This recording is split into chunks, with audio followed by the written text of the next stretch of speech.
Georgie and Mandy's first marriage's replacement for George would expose the character's true mistake that both young Sheldon and The Big Bang Theory failed to acknowledge. Setting up the young Sheldon finale was George's unexpected death, something that was a long time coming but still devastating to watch.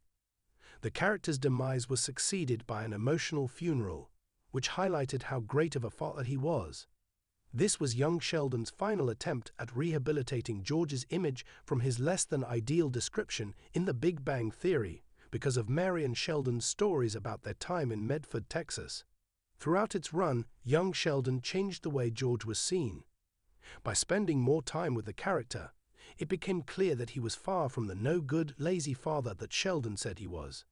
Young Sheldon also retconned George's cheating scandal, revealing that Sheldon didn't know the whole picture about walking in on his father with a blonde woman. Amid all of these, however, there was a major sin that Lance Barber's character committed. It was something that neither young Sheldon nor The Big Bang Theory acknowledged, but will be highlighted in Georgie and Mandy's first marriage. As the McAllisters become the new extended family in Georgie and Mandy's first marriage, Mandy's parents will be vital parts of the new show's storytelling.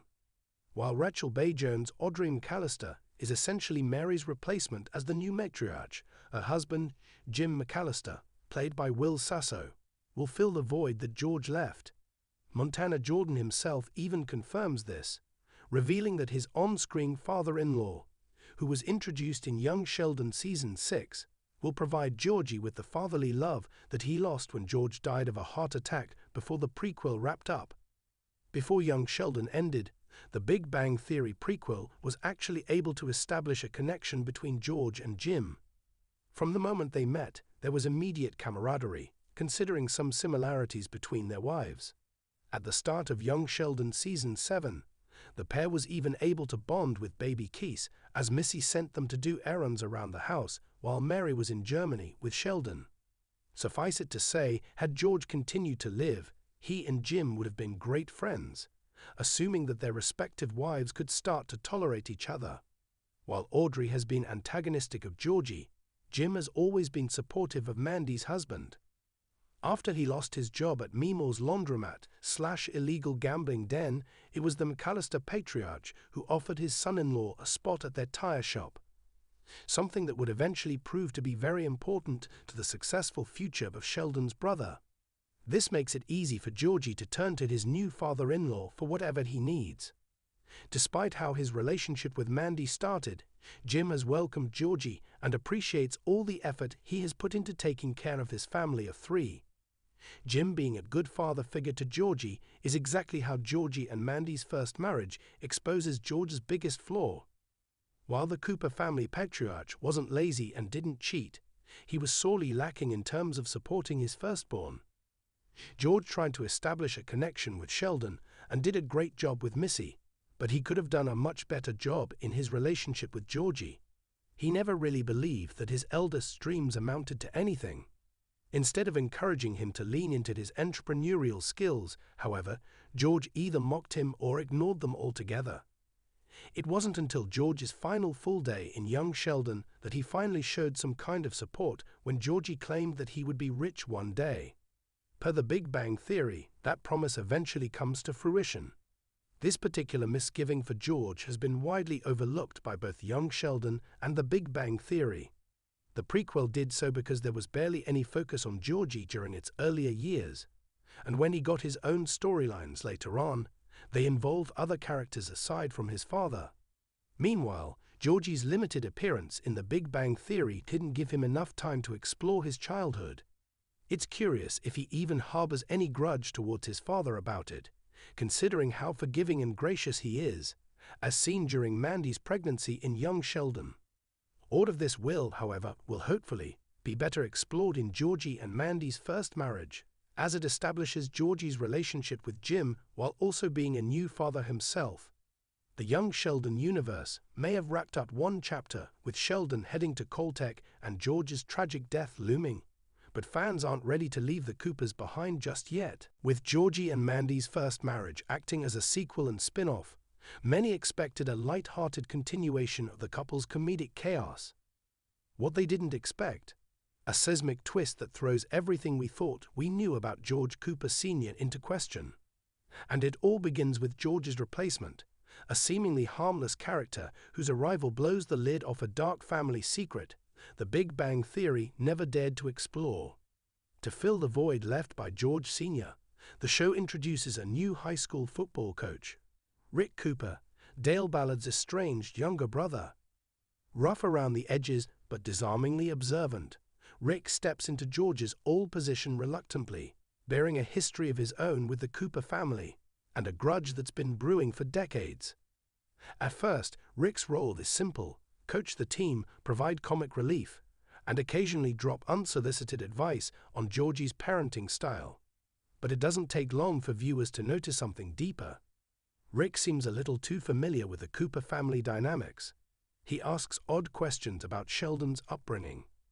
He lingers around Meemaw's house just a second too long, and he keeps a beat-up notebook full of cryptic notes and names from his past. Fans are intrigued. Who is this guy? And why does he seem like he's investigating something? In episode 7, titled The Other Brother, Rick stuns the family when he casually mentions that George once stole something from their school district, a crime that was covered up quietly. Mandy brushes it off as another one of Rick's inappropriate jokes, but Missy overhears the conversation and digs deeper. That's when things unravel. Sheldon returns for a brief cameo, played by Ian Armitage in a surprise guest appearance, to visit his niece, and during a quiet chat with Rick, Sheldon inadvertently confirms a detail only George Sr. would have known: a missing envelope from the Booster Club funds when he was 12. Rick goes pale. "Your dad didn't just steal the money," Rick says quietly. "He framed someone else for it." According to Rick, back in the late 80s, George Cooper Sr. was under extreme financial pressure. Bills were piling up, Mary's health was fragile, and the Booster Club had just raised $8,000 for new sports uniforms. George took the money and pinned it on another coach, Coach Wyatt, a close friend of Rick's who was forced to resign and leave town in disgrace. Rick had tried to expose the truth back then, but George had the support of Dale and the principal, and Wyatt had a reputation for being too soft on the kids. The town let the scandal die. Rick left Texas in disgust. And now, decades later, he's back. And he's not here just to coach. He's here to clear Wyatt's name and expose the Cooper legacy for what it really is. Mandy, fiercely protective of Georgie and baby Tease, suddenly finds herself in a moral storm. She's married to a Cooper. A daughter bears the name. But if George Sr. really did commit this crime, does she have a responsibility to speak up? To tell Tease the truth about her grandfather? Georgie doesn't want to hear it. "My dad wasn't perfect," he growls, "but he wasn't a thief." But Missy, still reeling from her own grief and rebellious phase, believes Rick. She remembers George's mood swings, the times he came home angry, the cash he always seemed to have when the family was broke. She starts researching old school records and finds a dusty file with George's handwriting on a false expense report. It's enough to raise serious doubts. When Sheldon finds out, he's shaken. He's always romanticized his dad after George's death. In The Big Bang Theory, he defended him fiercely, even as his memories were hazy. But this revelation chips away at that ideal. For once, Sheldon doesn't know what to believe. He revisits old journal entries and finally confronts the truth he's buried. His father wasn't a bad man, but he was a desperate one. In a touching scene, Sheldon sits with Rick and admits, "If my father did this, I want to understand why. Not to forgive him, but to learn from him." Rick replies, "Maybe that's all we ever wanted, to understand why the good ones fall." As the truth comes to light, the family fractures. Georgie refuses to believe it. Mandy becomes a quiet ally to Rick.